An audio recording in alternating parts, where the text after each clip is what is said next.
Assalamualaikum teman-teman. Kali ini kita akan bahas bagaimana cara akses website HTTP maupun HTTPS menggunakan modul GSM SIM800L. Dalam bahasan kita kali ini kita belum akan menggunakan microcontroller ya untuk mengakses, tapi kita hanya akan menggunakan eti-command aja ke modul GSM-nya. Nah, ini perangkat yang kita butuhkan. Pertama, GSM modul SIM800L dengan antenanya tentu saja ya. Kemudian kita akan gunakan SIM card Telkomsel IoT. Kita juga perlu power supply 3,7 volt sampai 4,2 volt. Ini yang dibutuhkan oleh SIM800L dengan arus yang cukup gede, 2 ampere. Kemudian kita juga akan gunakan USB to TTL karena kita nanti akan ngontrol GSM modulnya menggunakan eti-command. Kemudian software yang akan kita gunakan PuTTY ya, teman-teman. PuTTY ini bisa connect ke serial juga selain bisa kita gunakan untuk connect melalui SSH protokol misalnya. Nah, kemudian prosedurnya nanti beri catu daya GSM modul. Dalam contoh ini saya akan menggunakan catu daya 4 volt yang sebenarnya sumbernya itu dari adaptor laptop 19 volt kemudian ditambahi DC-to-DC converter. Nah, nanti RX TX ground di SIM800L disambungkan dengan TX RX ground di USB to TTL. Ini RX dengan TX ya, kemudian TX dengan RX dan groundnya kita sambungkan dua-duanya. Kemudian jalankan sequence eti-command untuk inisialisasi koneksi, set APN, kemudian perintah untuk HTTP dan HTTPS GET. Nah, ini perangkat yang kita butuhkan teman-teman. Ini ada berbagai macam antena yang biasa digunakan di SIM800L ya. Ini yang paling simple, ini yang mendingan nih. Nah, kemudian ini yang paling benar lah. Saya menggunakan yang ini ya teman-teman. Berikutnya ini SIM card Telkomsel IoT. Sebenarnya dia mendukung 4G ya, tapi karena SIM800L ini 2G only, maka nanti connect-nya ke jaringan 2G doang. Kemudian ini USB to TTL. Kabel kuning ini kabel RX di USB to TTL disambungkan dengan nanti kabel TX di SIM800L ya. Kemudian ini yang biru. Ini adalah kabel transmit TX di USB TTL disambungkan dengan nanti pin RX di SIM800 ya. Ini yang biru ini ground dari USB TTL, nanti kita sambungkan dengan groundnya SIM800L. Sekarang kita pasang SIM cardnya.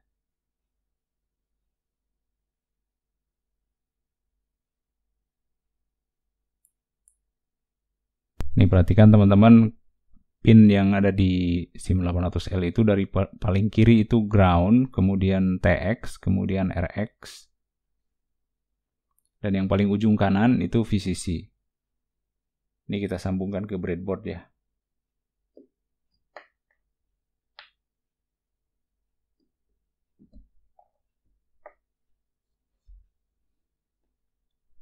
Jadi yang paling kanan ini nyambung dengan VCC. Nanti kita sambungkan dengan 4 volt. Kemudian paling kiri ini ground. Kemudian ini transmit. Nyambung dengan receive-nya USB to TTL. Ini adalah receive. Nyambung dengan transmit-nya USB to TTL. Oke gitu pengkabelannya ya teman-teman. Nah, kemudian yang harus kita pastikan selanjutnya adalah catu daya yang keluar dari sini ya, dari DC to DC converter itu udah 4 volt. Ini kita cek dulu pakai voltmeter ya. Nah, udah kita pastikan ya teman-teman bahwa keluaran dari sini itu adalah 4 volt. Meskipun tadi masukannya sekitar 19 sekian volt ya. Oke. Nah, kalau udah kita yakin, Sekarang kita sambungkan SIM 800L kita dengan power supply 4 volt tadi. Nah, ini udah tersambung dan kita harus perhatikan kedipan LED-nya ini nih, teman-teman. Sini nih.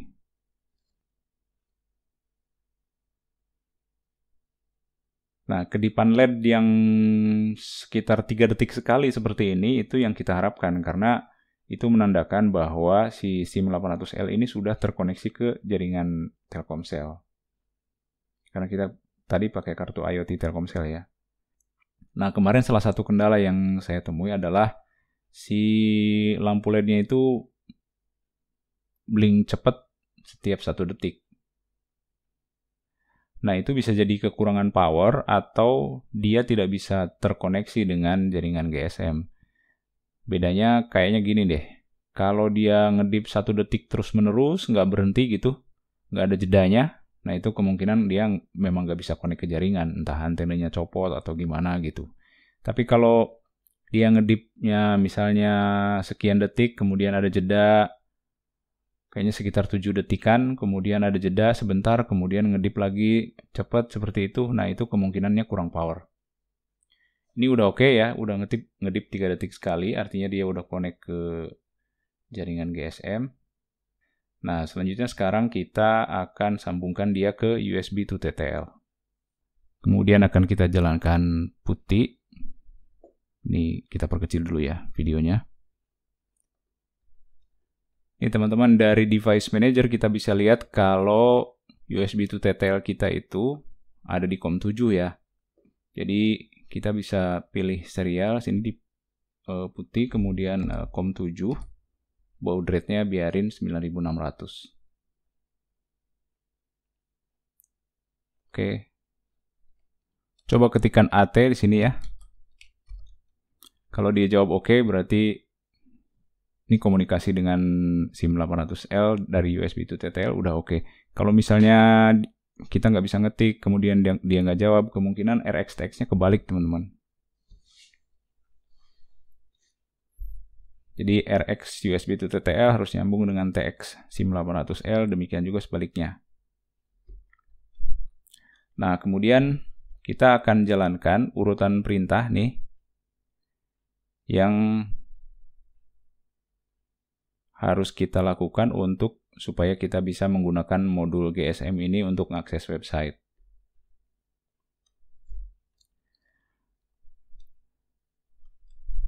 Pertama kita bisa cek modem ini namanya apa, versinya berapa gitu dengan perintah ATI. Ketik ATI, kemudian enter, nah dia akan jawab dia adalah SIM 800 revisi 14.18. Kemudian kita bisa gunakan perintah berikutnya untuk ngecek apakah ada GSM network yang bisa tersambung dengan dia atau enggak. Kita ketik AT plus COPS sama dengan tanda tanya. Nah, kita akan nanya ke dia kira-kira bisa connect ke jaringan mana sih?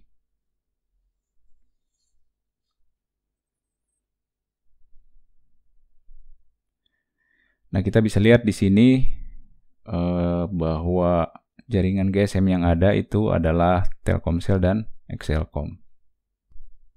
Kita gedein dikit fontnya biar kelihatan ya, teman-teman. Kemudian kita bisa nanya dia itu connect kemana sekarang. Kita bisa jalankan perintah AT plus COPS tanda tanya. Kalau tadi kita nanyanya pakai sama dengan, sekarang nggak pakai sama dengan. Nah, dia jawab dia connect ke jaringan Telkomsel. Kemudian kita bisa tanya lagi, misalnya kualitas sinyalnya berapa sih? Menggunakan perintah CSQ.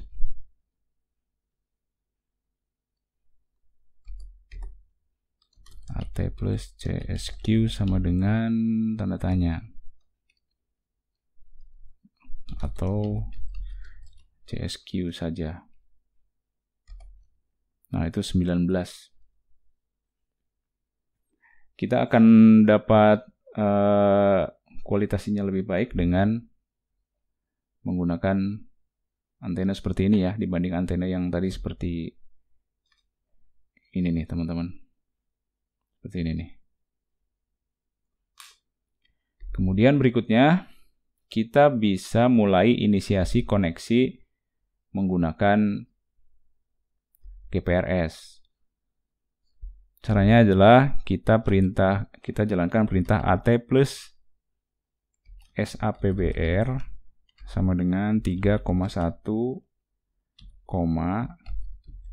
contype, GPRS. Nah, ini kita memerintahkan dia supaya dia connect ke jaringan GPRS. Dia jawab oke. Kemudian kita akan set APN. Nah, APN untuk Telkomsel itu internet ya. Jadi kita akan perintahkan lagi ke dia untuk ngeset APN dengan AT plus SAPBR sama dengan 3,1, sekarang parameternya APN. Kemudian nilainya internet. Kayak gini. Nah, dia udah oke. Sampai di sini oke ya. Kemudian kita jalankan lagi perintah untuk buka bearer. Perintah untuk buka bearer adalah AT plus SAPBR sama dengan 1,1. Nah, kalau dia udah jawab oke, ketika kita minta dia untuk connect ke bearer, nah maka kita seharusnya udah bisa tanya ke dia nih IP address dia berapa, karena dia udah terkoneksi sekarang. Untuk nanya IP address kita bisa jalankan AT plus SAPBR sama dengan 2,1. Nah, ini IP address yang dia punya sekarang nih. Dia udah connect ke jaringan internetnya Telkomsel dengan IP address yang dia punya 10.64.230.175. Nah, ketika kita udah berada di posisi ini, kita udah mulai bisa initiate HTTP connection. Setelah sequence inisialisasi ini kita jalankan, kita sudah dapat IP address nih. Kemudian ini kita bisa lihat indikator di sini, lampu LED-nya sekarang ngeblink lebih cepat, lebih dari 1 kali dalam 1 detik. Nah, ini kita udah siap untuk request koneksi ke internet. Sekarang kita akan coba HTTP dulu ya.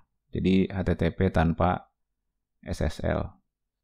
Untuk connect ke internet melalui HTTP, kita akan jalankan pertama itu AT plus HTTP init.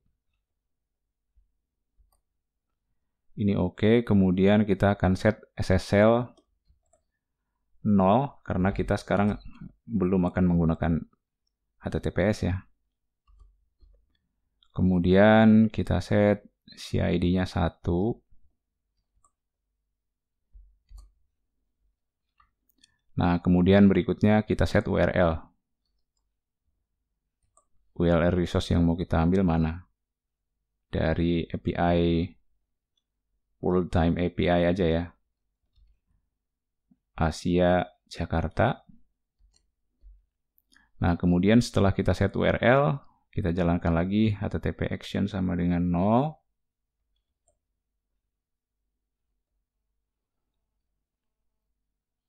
Nah, ini kita dapat kembalian valid ya. HTTP 200 itu artinya oke. Berarti kita dapat resource. Nah, sekarang kita tinggal ambil menggunakan AT plus HTTP read. Nah, itu teman-teman. Jadi kita dapat hasil dari http worldtimeapi.org/api/timezone/asia/jakarta. Nah, kemudian setelah itu kita terminate HTTP connection-nya menggunakan perintah AT plus HTTP term. Nah, udah cycle request HTTP kita selesai nih, 1 cycle ya. Kemudian kita akan coba lagi website lain masih dengan menggunakan HTTP tanpa SSL. Kita ulang sequence ini. SSL masih 0. CID 1. Kemudian URL-nya kita ganti sekarang.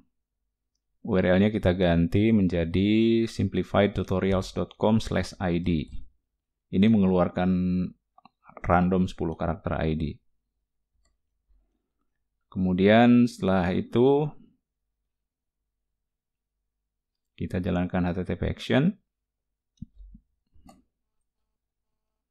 Tunggu sebentar. Nah, ini kita di redirect nih berarti 301 itu karena request HTTP maupun HTTPS ke simplifiedtutorials.com itu akan di redirect ke HTTPS. Jadi kita meskipun requestnya HTTP tetap aja akan di redirect ke HTTPS. Ini kemungkinan akan gagal dapat resource kita nih.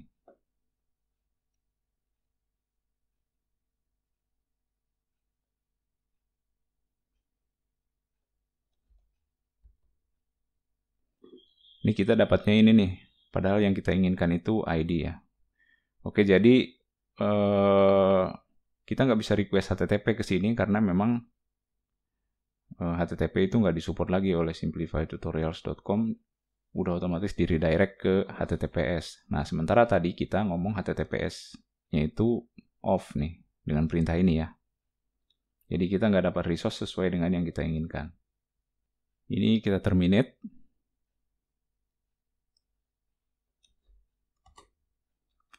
Kemudian kita akan nyoba satu URL lagi ya. Kita ulang.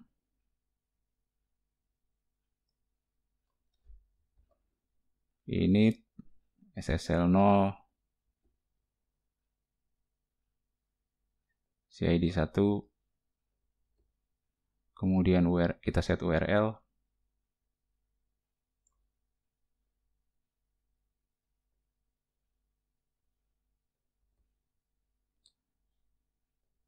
URL-nya kali ini adalah JSON placeholder typicode.com. Ini sampel API JSON. Datanya dummy sih teman-teman. Kita coba ya.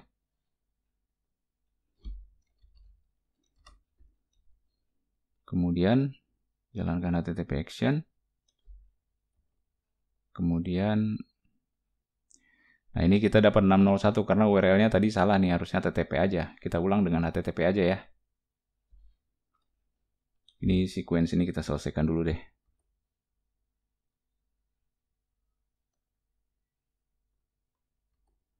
Oke, kita ulang lagi ya. Init SSL 0 CID 1, kemudian set URL. URL-nya yang HTTP ini kita ambil. Kemudian HTTP action 0.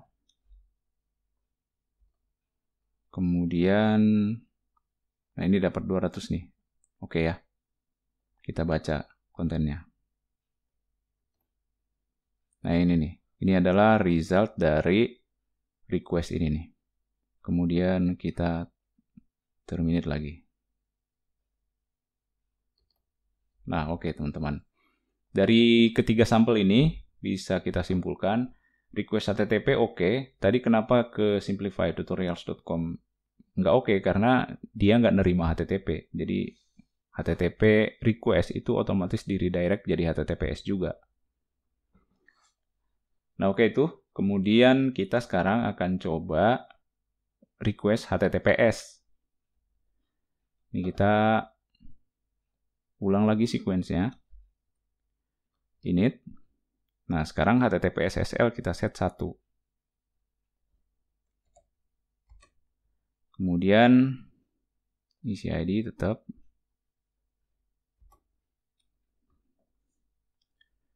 Kemudian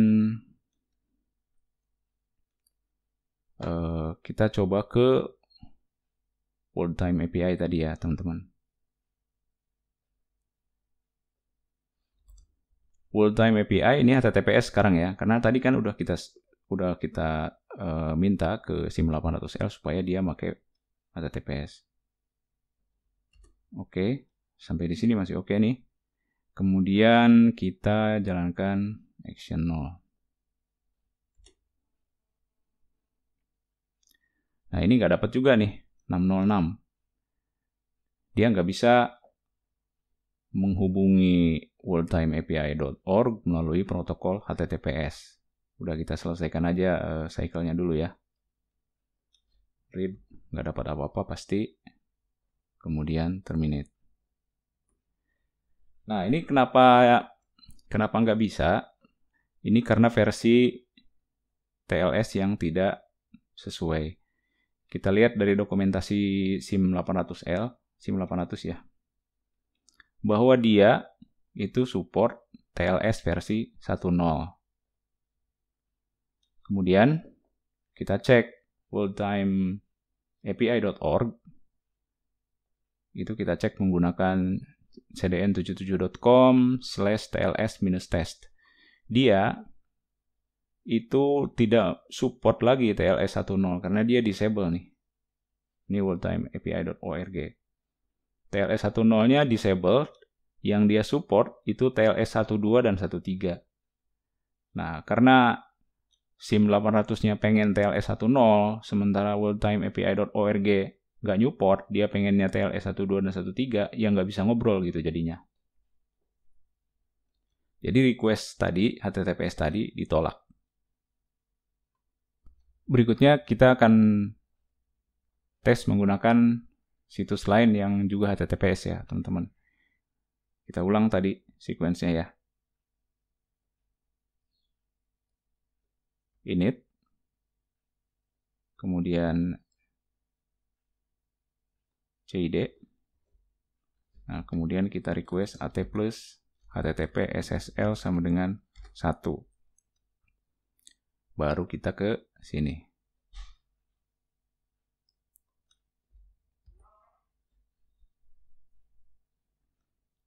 Lanjut HTTP action.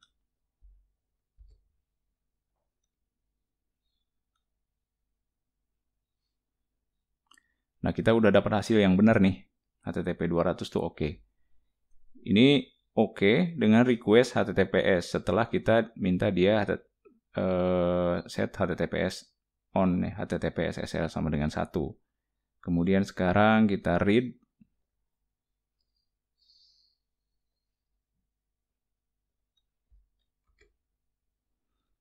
Nah, ini hasilnya teman-teman.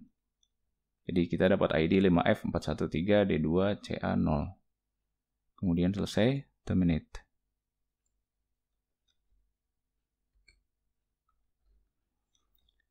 Nah, tadi kita request ke worldtimeapi.org itu nggak bisa karena dia nggak support TLS 1.0.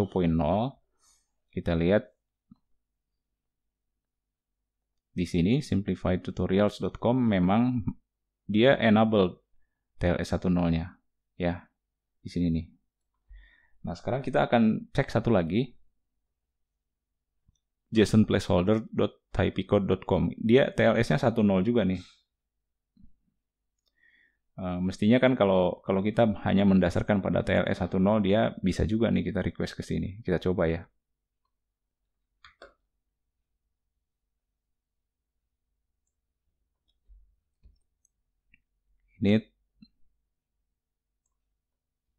Ini sequence untuk aktifin HTTPS. Kemudian URL-nya nanti kita ganti. HTTPS jasonplaceholder.typicode.com/todo/1. Apakah kita bisa dapat resource dari sini?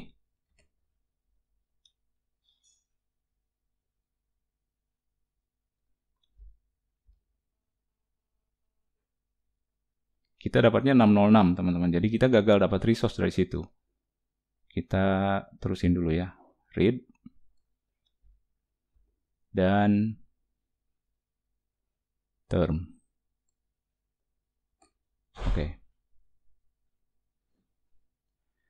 Nah, ini kenapa dua website yang masing-masing support TLS 1, yang satu bisa, yang satu enggak. Itu jawabannya karena ini, teman-teman. SIM 800, ini menurut dia yang ngetes ya. SIM 800L, yang ini sama dengan yang kita pakai ya. Itu hanya support 9 CyberSuite kayak gini nih. Nah, kemungkinan Yang tadi, yang typicode, yang JSON placeholder.typicode.com itu tidak mensupport salah satu dari 9 ini nih. Sehingga kita nggak bisa ngobrol ke JSON placeholder.typicode.com meskipun dia support TLS 10. Nah, sedangkan site simplifiedtutorials.com tadi kenapa kita bisa ambil resource karena dia kebetulan matching Cypher Suite-nya dengan yang didukung oleh SIM800L. Jadi di setting virtual host kita, itu kita bisa definisikan selain versi SSL-nya, juga SSL Cypher Suite yang diperbolehkan. Nah, jadi dari apa yang tadi kita sudah lakukan, itu ada beberapa simpulan nih teman-teman ya. Yang pertama, SIM800L itu perlu satu daya yang cukup, baik voltase maupun arus. Jadi dia perlu range voltase dari 3,7 sampai 4,2 volt dengan arus yang cukup gede. Jadi nggak bisa ngambil dari misalnya powernya microcontroller dari Arduino misalnya diturunin dari yang 5 volt. Itu nggak bisa dari situ, kita mesti menggunakan power source eksternal. Kemudian simpulan yang kedua, kartu IoT Telkomsel itu bisa digunakan meskipun IMEI perangkatnya belum terdaftar. Ini saya beli SIM 800L dari toko online, saya cari yang paling murah aja, 50.000 kalau nggak salah. Dan sangat boleh jadi IMEI-nya belum terdaftar. Kalau kita cek di situsnya Kemenperin juga ini mesti belum terdaftar. Kemudian simpulan yang berikutnya tadi terkait HTTPS ya. SIM800L itu mendukung TLS versi 1 hanya dengan cipher tertentu, jadi nggak semua cipher juga. Jadi website yang tidak mendukung TLS 1 udah pasti nggak bisa diakses. Tadi contohnya yang World Time API ya. Kemudian website yang mendukung TLS 10 pun belum tentu juga bisa diakses kalau ciphernya nggak sesuai. Contohnya tadi yang JSON placeholder ya. Itu dia dukung TLS 1 tapi tetap nggak bisa diakses. Nah, kita bisa, kalau kita buat website sendiri ya, itu kita bisa set kita mau dukung TLS versi berapa aja dengan cipher yang diperbolehkan apa aja. Oke, terima kasih sudah menonton. Kalau teman-teman ada info atau update atau koreksi, silahkan disampaikan di kolom komentar ya. Terima kasih. Wassalamualaikum warahmatullahi wabarakatuh.